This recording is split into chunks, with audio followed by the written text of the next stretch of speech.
au début de l'ULM, voilà ce que nous avions. Eh bien écoute, tu en connais beaucoup plus que moi sur la machine. Il est au décollage, il est à toi.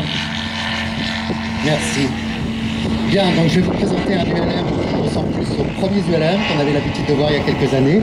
Il s'agit d'un scout shell conçu par Daniel Dalby et construit en construction amateur. Donc c'est un ULM qui a fait cette année les championnats de France avec Thomas Joron, qui est le pilote actuel qui vous le présente. Thomas est un tout jeune pilote qui a 21 ans, que personnellement j'ai connu à l'IUT de Chartres il y a quelques années. À l'IUT de Chartres, on construit des ULM à motorisation électrique. Vous en avez quelques exemples tout au bout sur le stand du RSA. Thomas s'est vraiment beaucoup pris au jeu. Il continue maintenant de nous aider à l'IUT alors qu'il n'est plus élève là-bas. Il a fait l'année dernière les cadets de l'air ULM. Cette année, il a fait les championnats de France. Il a été second dans la catégorie multi-axe monoplace avec le scout shell.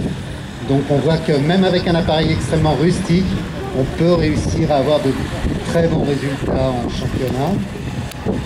Il a fait aussi le Tour ULM tout dernièrement sur un Widowper. Et voilà, il fait une belle présentation.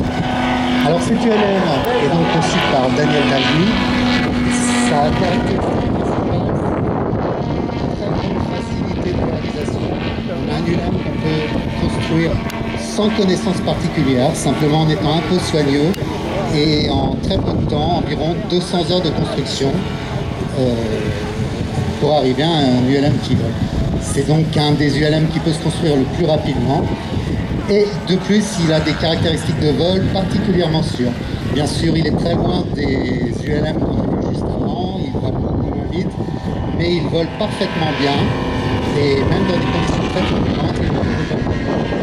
Alors la particularité de vol de cette ULM, si vous regardez bien, il n'a pas d'aileron. Ou plutôt, il a deux grands ailerons et il n'a pas d'ailes, puisque les ailes sont à incidence variable, commandées en opposition, ce qui lui confère une très bonne tenue en latéral. Alors les caractéristiques de cette machine. Le scout shell a une vitesse maximale de 120 km/h, une vitesse de croisière de 90, une vitesse de décrochage de 45 km/h. Un poids vide de 120 kg. Il est propulsé par un tout petit moteur, le plus petit des Rotax, le Rotax 377, qui développe 27 ou 28 chevaux.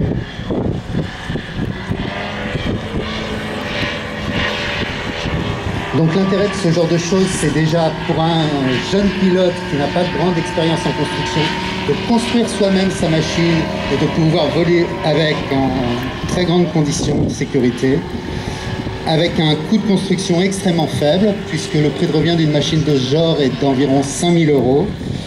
C'est une machine donc qui est robuste, qui est rustique et qui reste très saine au niveau des vols. Le démontage des ailes se fait très rapidement pour le rangement. On démonte les ailes en 5 à 10 minutes et on les range sur une toute petite place. Alors Daniel Dalby est très connu dans le milieu ULM pour ses constructions. Il avait commencé il y a quelques années avec les échelles, des ULM construits à base d'échelles industrielles, et il a continué avec toute une série de nouveaux ULM, la Domo Shell, le Scout Shell.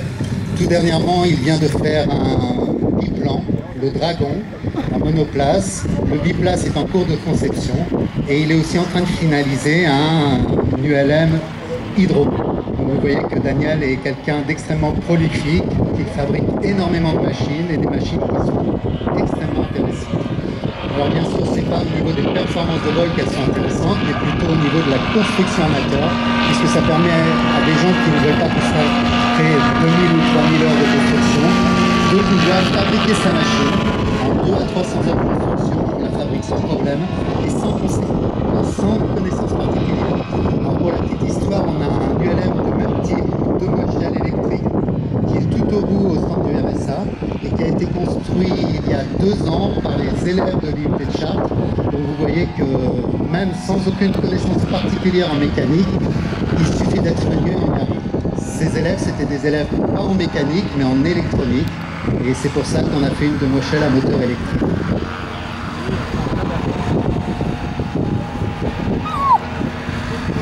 pour la petite histoire aussi, c'est un ULM qui n'a pas peur de se poser un peu n'importe où.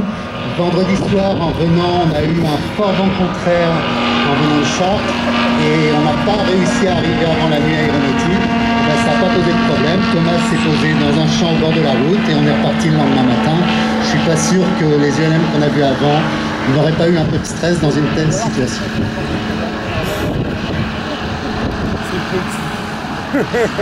En tous les cas, c'est très agréable de voir voler, de voir évoluer cette petite machine, parce que ça, il faut remonter 20-30 ans en arrière pour retrouver cette configuration. Vous voyez qu'elle est encore en 2014, elle est encore d'actualité, puisque si ça faisait le bonheur de pilote dans les années 80, eh bien, il n'y a pas de raison que plus tard, ça ne le fasse pas. Donc, ce qu'on recherche dans l'ULM, c'est le plaisir. Là, nous sommes dans une autre association qui s'appelle le RSA, Réseau du Sport de l'Air, une association très ancienne qui remonte, pour ce qui est de ce qu'on la connaît, en 1936. Oui, bon là, ça s'assimile à l'ULM, hein. Ça se pose court, ça décolle court, on n'a pas besoin d'un terrain de 1000 mètres de long. Donc qu'il soit au RSA ou qu'il soit à ULM, pour lui, ça ne change pas grand-chose, si ce n'est la dénomination. L'un, c'est le Réseau du Sport de l'Air et l'autre, c'est la Fédération Française de Plein Air Ultra-Léger Motorisé. Voilà, merci pour cette très belle présentation. Et puis, bonne continuation.